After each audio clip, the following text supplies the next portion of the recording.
In the early 1980s, English football success in Europe knew no limits. Tragically, at the same time, English football fans knew no laws. Whilst off the field the battle lines were drawn and crossed, a generation of media stars were stirring, with England captains and managers entering the ratings war. So, summer of 1980, let me bring you up to speed. Margaret Thatcher's at number 10, we have the England fans have just rioted at the European Championships, and as unemployment tops 2 million, it does seem as if the only people working on Merseyside are footballers. Liverpool had dominated the 70s with 5 championships, including the last 2 seasons. But now the champions were out to regain their European crown for England, with a spearhead of 3 Scots.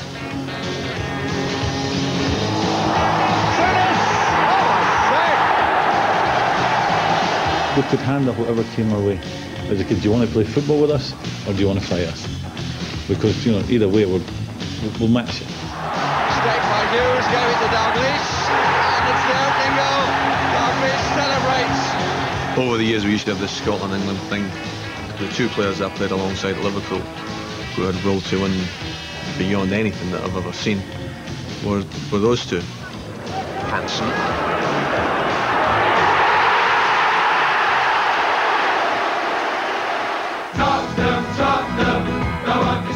Yeah, even by traditional football song standards, this song was always a dog. Which was a shame, because Spurs, in football terms, were rocking. They had Ardias and Villa, and England's new star, Glenn Hoddle. Do one of them Saturday, couldn't we? Francis, and here's Hoddle. I saw a headline the other week that said, Glenn Hoddle finds God. I thought, blimey, what a pass. And then, of course, there was Brian Clough, king of the castle and alarmingly top of the pops. Hi, it's Cloughie here, and football's my game. But it's more than a game. It's a wonderful sport. It's responsible for bringing together the people of the world.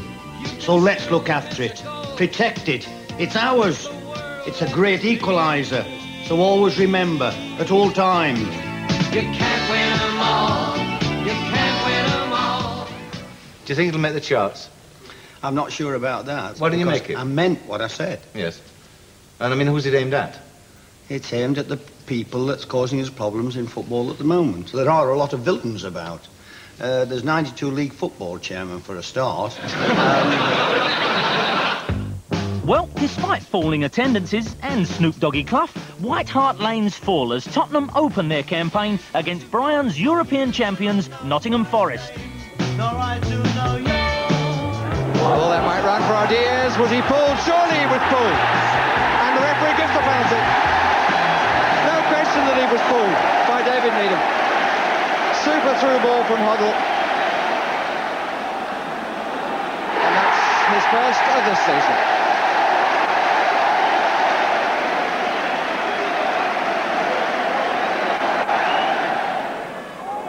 Crooks is away. Oh, that's beautiful. Oh, that's brilliant. Well, that will certainly do for starters. Meanwhile, deep in East Anglia, Ipswich Town were on the up.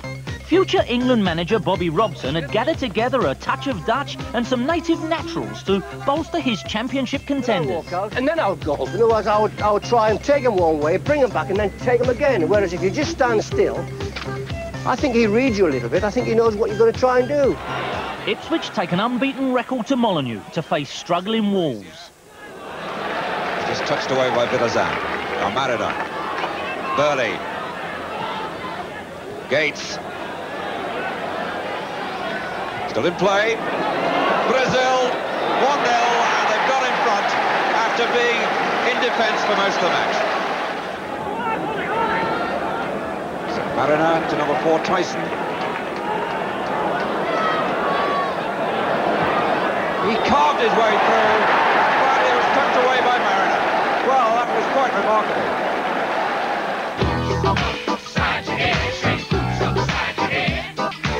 Just over a season ago, he was an apprentice cleaning boots. This afternoon, Clive Allen arrived at Arsenal's headquarters to a football star's welcome.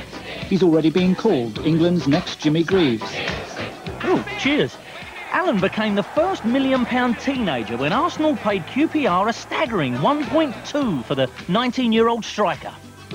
Hopefully it's just the one move. I think now that I'm setting myself up for life.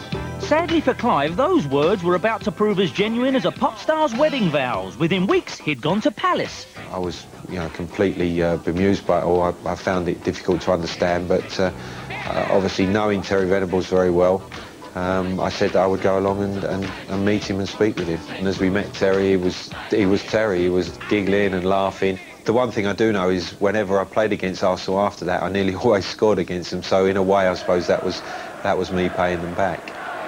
During his time at Palace, Clive featured in one of the most famous incidents of the 1980s, the goal that never was.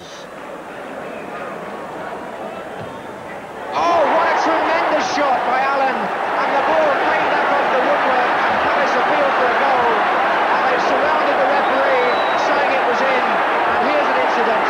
Clive Allen hammered that, and it came back off the woodwork. Palace say it was over the line, and the referee is going to have to consult the linesman. Hilariously, the linesman turns out to be as far from planet Earth as our referee.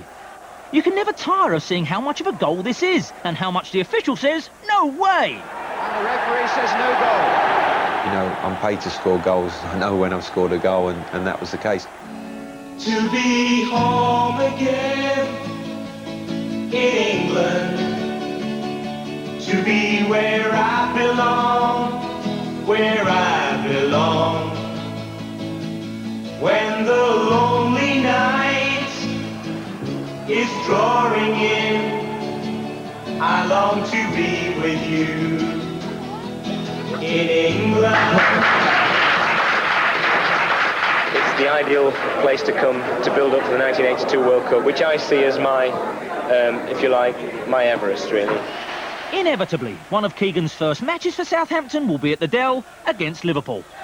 It's going to fall for Souness, and Liverpool have got 5 players in attack here. Souness into the gap. Beautifully done. A goal by Souness, but tremendous credit for off-the-ball running by Kenny Dalglish. Oh, right across to Watson, and there's Nicol! This is Baker to Holmes. And Boyer nipping in. Boyer's there!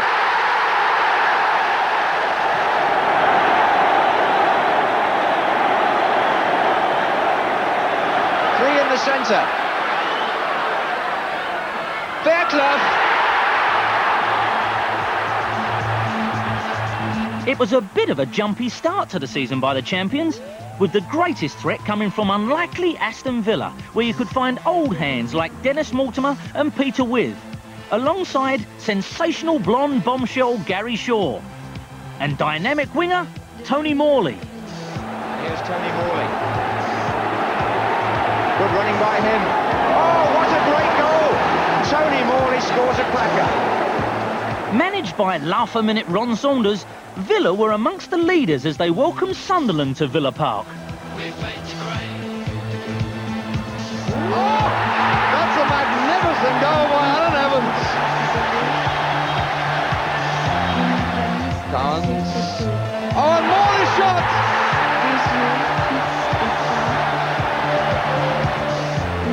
Bremner. With waiting in the middle. Collins.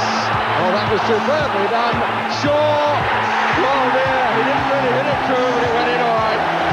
Oh, he can... There was a rainbow over Villa Park, and all connected with the club were plainly cock-a-hoop. Well, life's not just about laughing. Football is a serious business because it's your job. And it's nice to see that the players are beginning to get some of the credit that they deserve.